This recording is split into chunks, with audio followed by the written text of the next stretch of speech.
What is a freak-off? The freak-off, as Cassie explained, was something she learned about from Sean Combs about a year into their relationship. He described it as a form of voyeurism. Cassie said Combs had complete control over what she wore. She would go to sex shops, buy different outfits, and then wait to see which one he wanted her to wear. Inside the hotel rooms or apartments where the freak-offs took place, Combs was in charge of the lighting. At first it was candles, but later it evolved into professional studio lighting. Diddy's family in court. Diddy's family appeared in court again, this time with a determined look at the start of the day.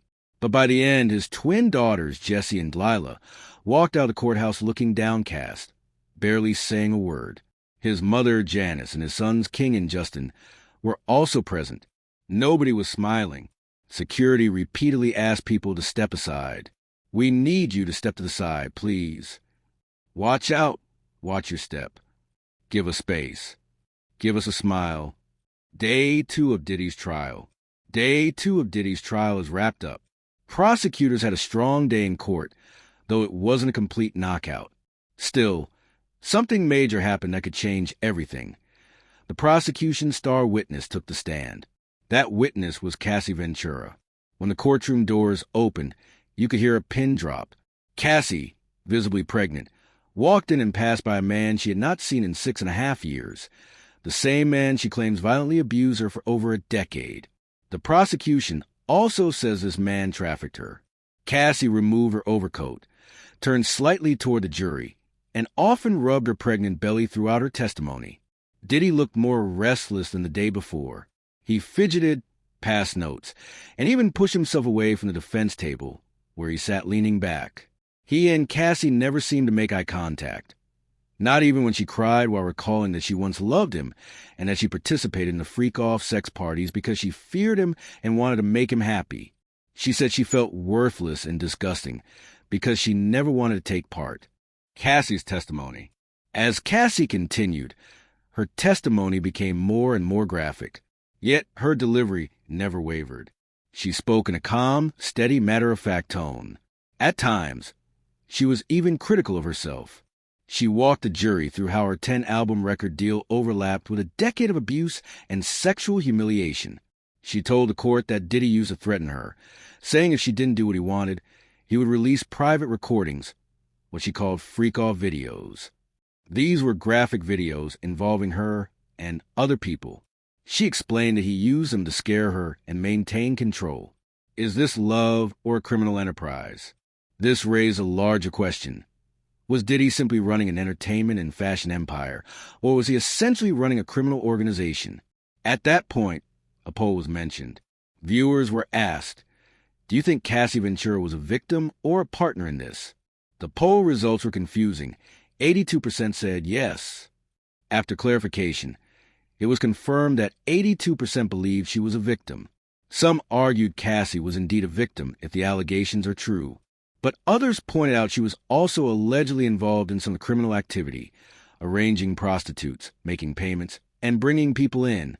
That made her, in their view, both a victim and a participant. Still, the prosecution pointed to the videos. They argued, what do you think happens if she says no? If she refuses to pay a dancer or declines to take part in a freak-off? That video, they claimed, was the most important piece of evidence because it showed coercion, force, fraud, or threats. Cassie's age and power dynamics. A viewer question was raised. How old was Cassie when they started dating? She was 19. That meant there was a 17-year age gap between her and Combs. Prosecutors emphasized this as an important factor in understanding the power and control dynamics in the relationship. Possible sentence. Another question, what kind of sentence is Diddy facing if he's found guilty? Prosecutors are trying to prove he used force or threats, legally defined as coercion. The alleged threats of releasing videos fall into that category. However, Cassie never testified that Diddy explicitly said, do this or I'll release the video. She didn't connect the threat directly to her actions.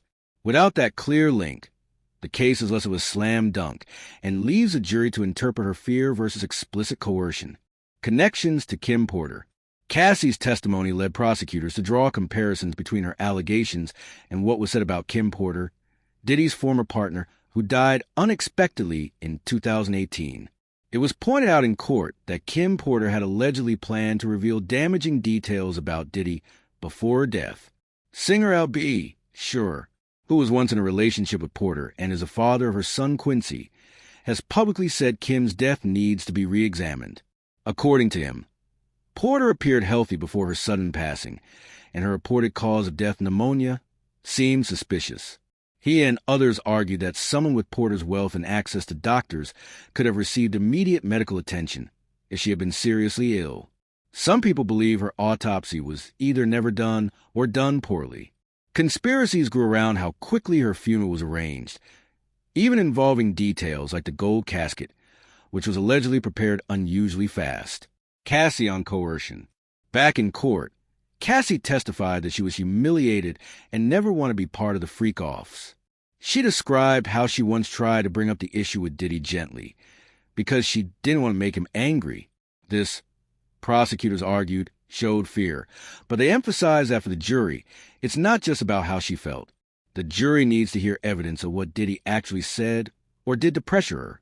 Prosecutors reminded the jury that, according to their case, Diddy's staff didn't just help him arrange these acts, they also allegedly covered them up.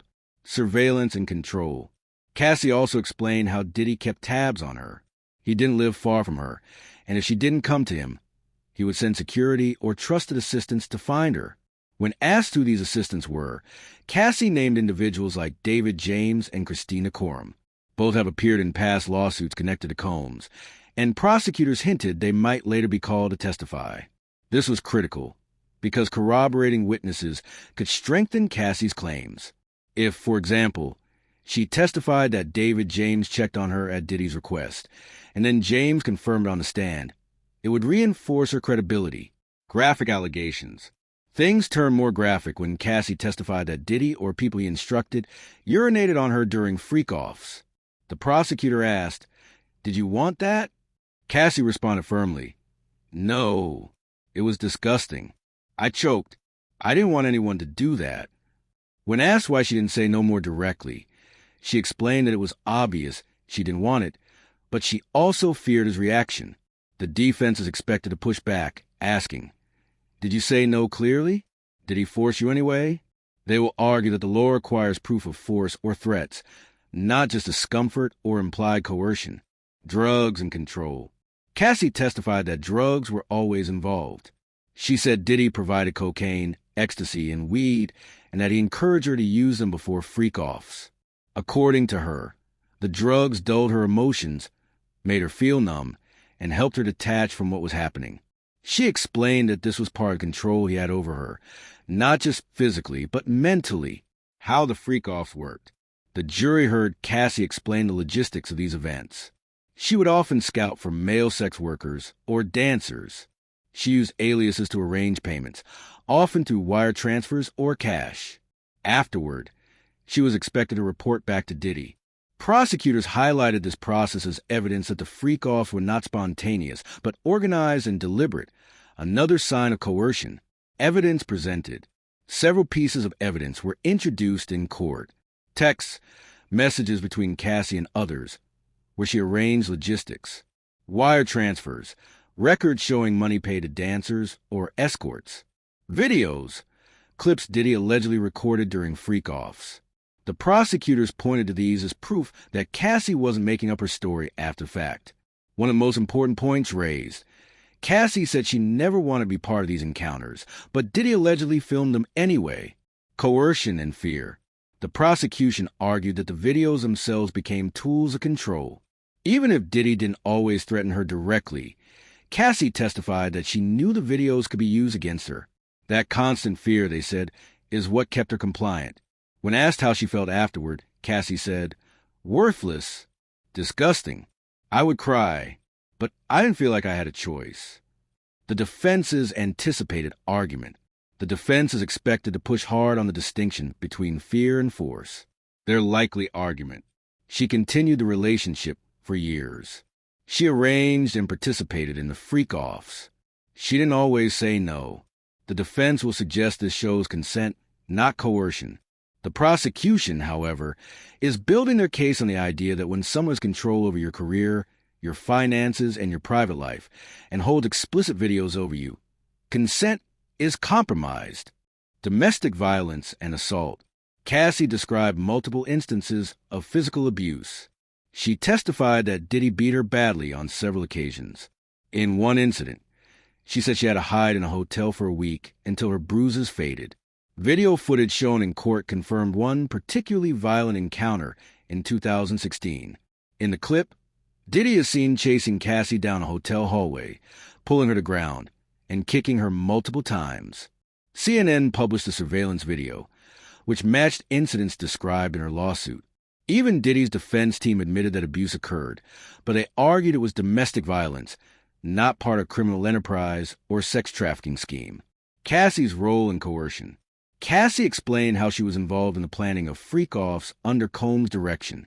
He acted like a director, controlling what she wore, the lighting in the room, how she interacted with participants, even the amount of baby oil used, so participants appeared glistening. She said the events lasted anywhere from 36 to 72 hours, with the longest lasting 4 days. Initially, Combs organized them, but over time became her responsibility to arrange logistics, finding dancers, moving people between locations, and managing payments. Cassie said she coordinated with Combs' business travel staff to help move participants, often under the pretense of employment opportunities. Drug use during freak-offs. Drugs were another key part of these events. Cassie testified that she took ecstasy, GHB, ketamine, cocaine, and marijuana during freak-offs, sometimes under Combs' direction.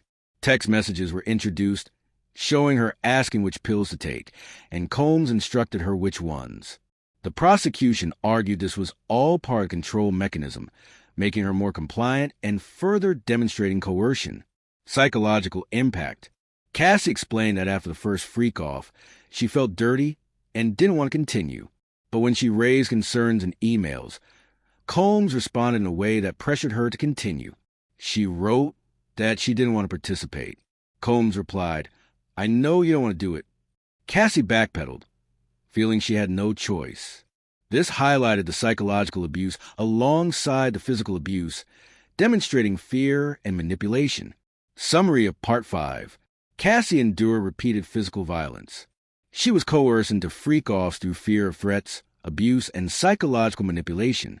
Combs maintained strict control over every aspect, including logistics, lighting, attire, and drug use. Evidence in the form of texts, videos, and witness testimony corroborated her claims.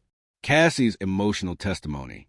Cassie became visibly emotional on the stand, particularly when describing why she participated in the freak-offs. She explained that she did it because she wanted to please Sean Combs. At times, she even said she looked forward to the freak-offs, not because of the act themselves, but because it allowed her one-on-one time with him, someone she said she truly loved. This revealed the psychological abuse she experienced, in addition to the physical and sexual coercion. Pregnancy and jury perception. Cassie is pregnant with her third child. This was noticeable to the jury and added weight to her testimony. Observers noted that jurors were highly focused on every word she said. Her calm, soft-spoken demeanor contrasted with the disturbing details she provided, including years of manipulation, abuse, and coerced participation in freak-offs. Connection to career and ambitions. Cassie was young and ambitious when she signed a 10-album deal with Bad Boy Entertainment, led by Sean Combs. She described being enamored with him, unaware of the sexual manipulation and control he would exert. She told the jury, "I was young, I was naive, I didn't know any better." The prosecution aimed to show that the freak-off were not only abusive but also intertwined with her career, that Combs used his control over her music deal to manipulate her further. Freak-off videos and media concerns. The prosecution indicated they may present freak-off videos to the jury. The defense argued these videos should not be shown publicly, raising questions about whether they would be played in a closed courtroom or exclusively for jurors. Although it's unclear exactly what these videos show, their introduction could influence how jurors view Cassie, either reinforcing her credibility or complicating perceptions depending on the content. Psychological and emotional toll. Cassie testified that after each freak-off, She felt dirty and guilty. She said she repeatedly tried to express discomfort, including through emails to Combs, but was pressured to continue. This testimony emphasized combined psychological, emotional, and physical impact of the abuse. The 2016 hotel incident. Cassie described a particularly violent episode at the Intercontinental Hotel in 2016. She said she tried to leave a freak off early because she had a premiere to attend, but Diddy allegedly assaulted her. She testified that he hit her between sessions, and when she ran to the elevator, he threw her to the ground. This moment, which is circulated online, reminded the courtroom and the public just how violent the events had become. Similarities to Kim Porter's experiences. During the trial, comparisons were drawn between Cassie's allegations and Diddy's treatment of his former partner, Kim Porter. Cassie revealed that while she and Diddy were dating, there was actually overlap with when he was involved with Porter. Cassie said their physical relationship began during a trip to Miami. Their relationship remained largely private for several years. Diddy allegedly wanted to keep things discreet because of his children and personal matters. Cassie testified that at the time, Diddy was with Kim Porter, who had 3 children with him, son Christian and twin daughters Delilah and Jessie. Porter also had a son, Quincy, from a previous relationship. Kim Porter's death. The jury heard speculation about Porter's 2018 death. She reportedly died of pneumonia, but some observers, including Albee, questioned the circumstances. They pointed out, Porter appeared healthy the day before and on the day of her death. She had access to medical care and could have called a doctor or ambulance. The funeral was arranged unusually quickly, with reports of gold caskets prepared in record time. Questions remain about whether a proper autopsy was conducted. While the trial focuses on Diddy's alleged coercion of Cassie, these comparisons were brought up to show a pattern of behavior and raise questions about past conduct. Emotional and psychological impact on Cassie. Cassie expressed how difficult it was to recount these experiences in court. She repeatedly emphasized that she participated in the freak-offs to please Diddy, and because of fear. She admitted to enjoying some aspects, like time alone with him, but clarified that this did not mean she consented to abuse or coercion. Her testimony reinforced a combined emotional, psychological, and physical toll she endured over years. Cassie's role in arranging freak-offs. Cassie walked the jury through her role in the freak-offs and how Sean Combs orchestrated them. She testified that Combs was the director of the events, controlling every aspect, what she wore, how the room was lit, from candles to studio lighting, how participants moved and interacted, even the amount of baby oil used so participants appeared glistening, logistics of the freak-offs. Cassie described how these events lasted anywhere from 36 to 72 hours, with the longest lasting 4 days.